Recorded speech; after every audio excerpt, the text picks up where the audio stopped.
Up and Adam. Tractor systems are offline. We are Beyond FM. Beyond FM. The future of broadcasting is here. Up and Adam with Adam Montiel. It's community content from Concentrate. It's Up and Adam with Adam Montiel. Some say life is where it begins.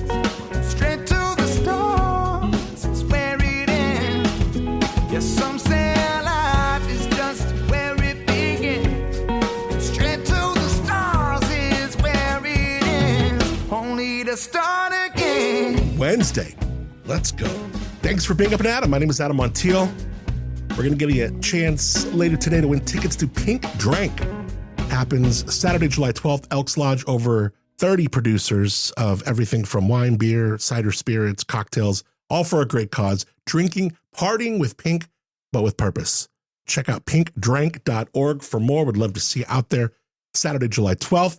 Today's show, really good. She has been called a truth teller, a fire starter, and a professional troublemaker. She wears every one of those titles like a crown. Luvvie Ajayi Jones is a 4-time New York Times bestselling author, a cultural disruptor, and the fearless voice behind some of the most powerful writing on authenticity, courage, and owning your story.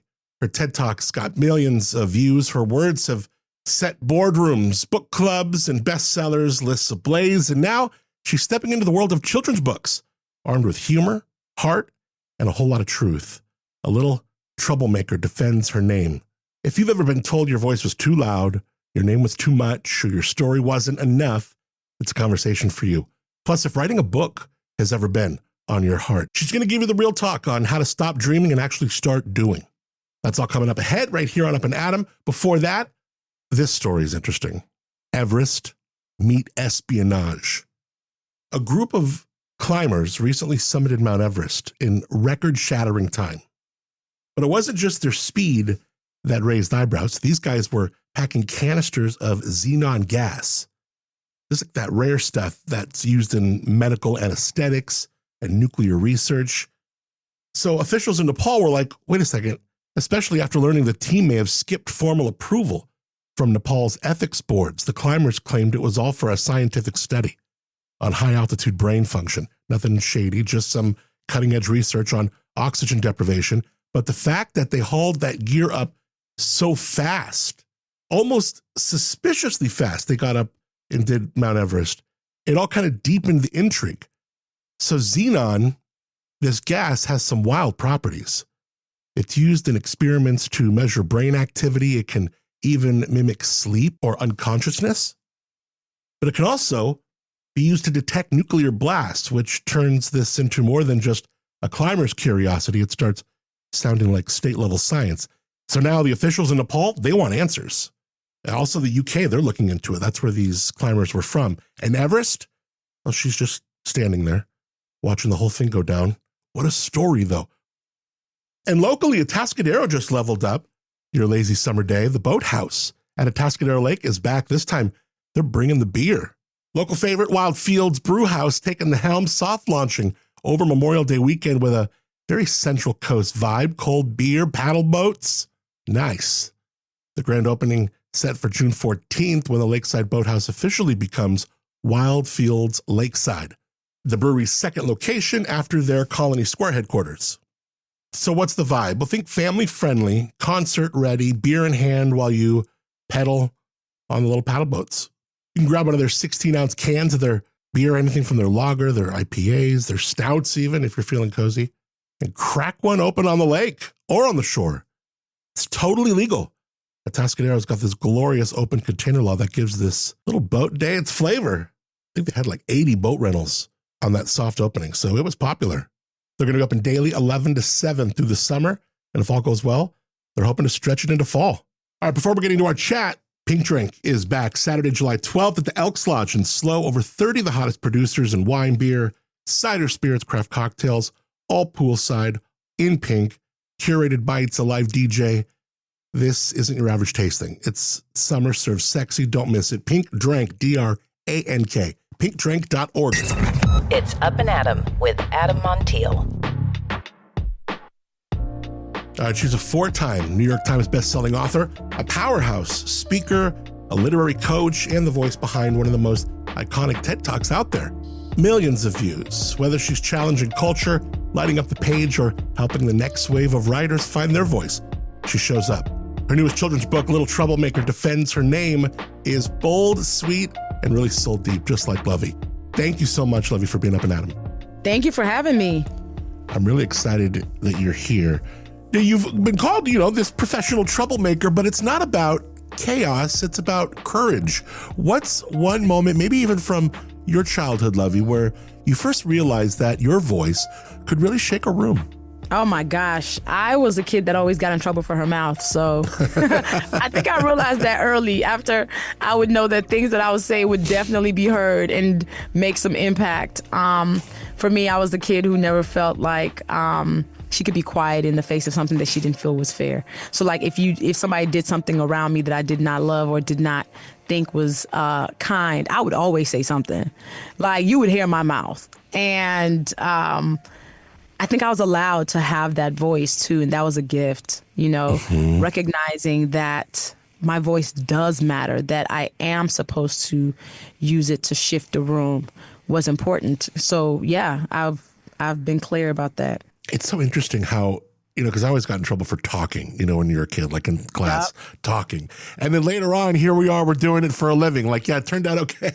Listen, I'm telling you, that thing that people say we were too much of is usually our superpower. Right. That thing that people were like, you got in trouble for when you were little, honestly, I think it holds some of the keys to what your actual gifts are. Gosh, you're so right. Names carry legacy, identity, sometimes pain. What was the first time you remember someone mispronouncing your name, and what did that moment teach you, not just about culture, but about yourself? Oh, man, I can't remember the first time it happened, but I know one of the biggest times it started happening was after I moved to the U.S. I was born and raised in Nigeria, moved to the U.S. when I was 9, and I immediately knew that I couldn't trust certain rooms with my name because I just knew people would not be able to pronounce it. And, so many of us are people whose names have never been on keychains, have never been on mugs. So that's actually, I wrote this book, Little Troublemaker Defends Her Name, for us. Because, a lifetime of having my name misspelled, mispronounced, dismissed has me annoyed and frustrated because I'm like, man, I want the kids to know earlier on that their names are worth defending. So, at my big age, I still have my name mispronounced every day. Mm-hmm. So, yeah, I wanted to get the kids this information because there are kids right now dealing with that idea of nobody ever pronounces my name right, even when I tell them how to do it. So, yeah, no, it's a lifelong struggle. Yeah. Your expertise, not just as a marketer, but as a successful, published author, drove you to create the Book Academy, a masterclass and coaching platform for aspiring and established authors, which is something I think is so cool now because like we see music and artists being able to connect, whether it's independent artists through Spotify, we see a lot of artists now authors rather, who are doing their own thing, writing, publishing independently. I don't know. You help people birth books now. But before all that, what was the moment where you stopped thinking of yourself as someone who writes and started claiming the identity of as like, no, I'm an author?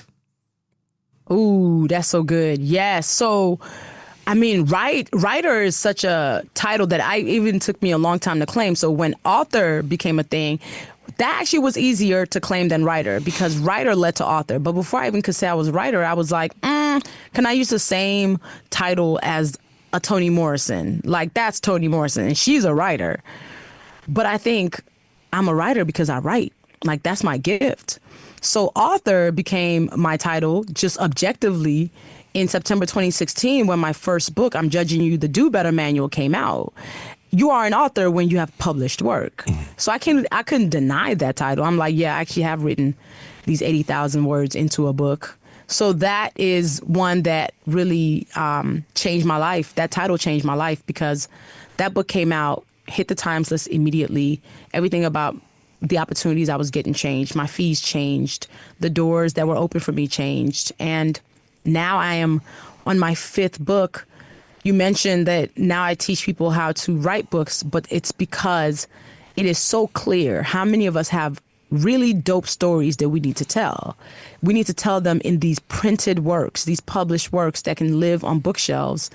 So I feel like part of my assignment is to help to see more people publish their books, get words on shelves too, and become author. I'm with you. And in a year or so, I want to have something. I would love to write a kid's book. I mean, you've said it so true. Books outlive us, but most people never write theirs because they think they're not ready. They're not qualified. What is the lie behind that fear? And what's the truth that sets it on fire and sets it free?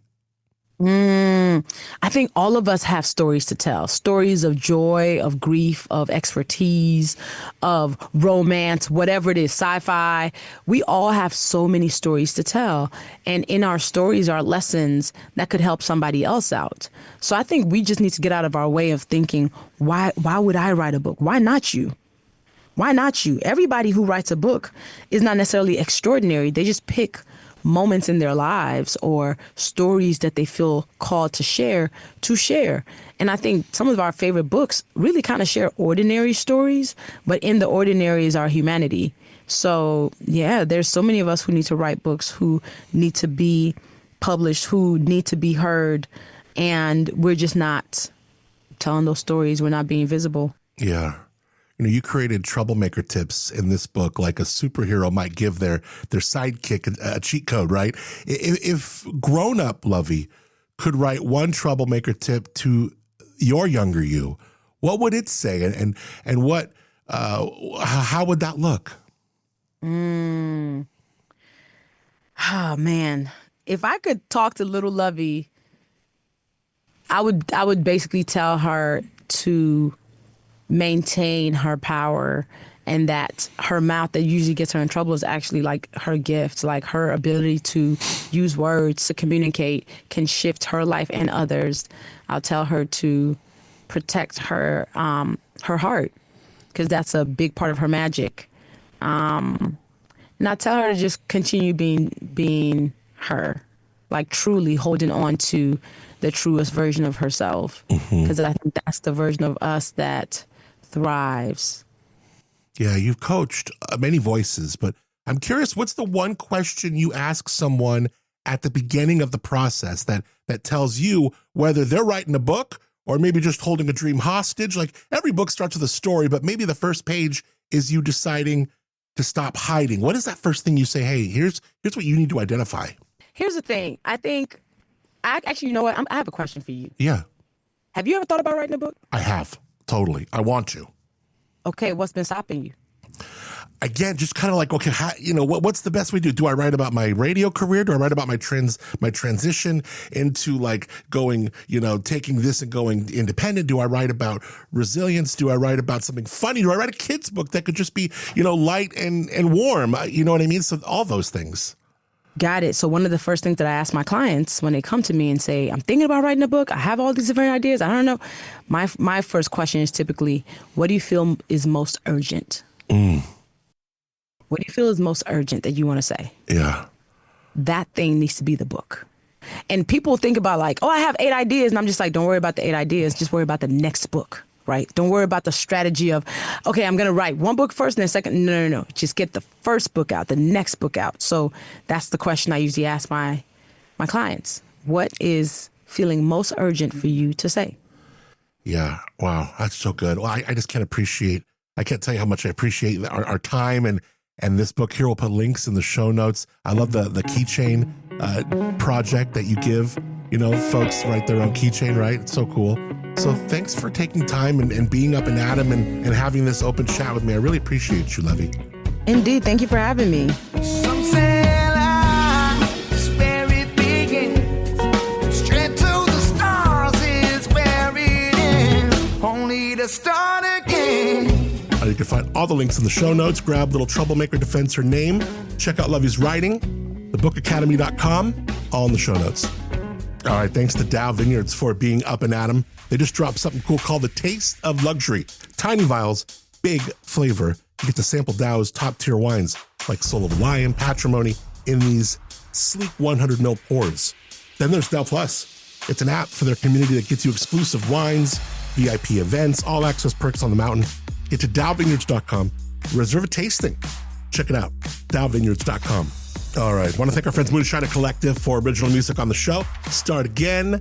Check it out, moonshinercollective.com, and you can listen to them wherever you stream your music. Also, Tamber Winery, tamberwinery.com for the Low Bro Studios at Tamber, their tasting room downtown Village of AG. Thank you for rating, reviewing, subscribing to the show wherever you listen to it. Also sharing with a friend makes a difference. Till tomorrow, I'm Adam Montiel. Appreciate you a lot. Thanks so much for being up and at 'em. Some say life's where it begins. Straight to the stars is where it ends. Only to start again. Let's start again. We'll start again. Let's start again.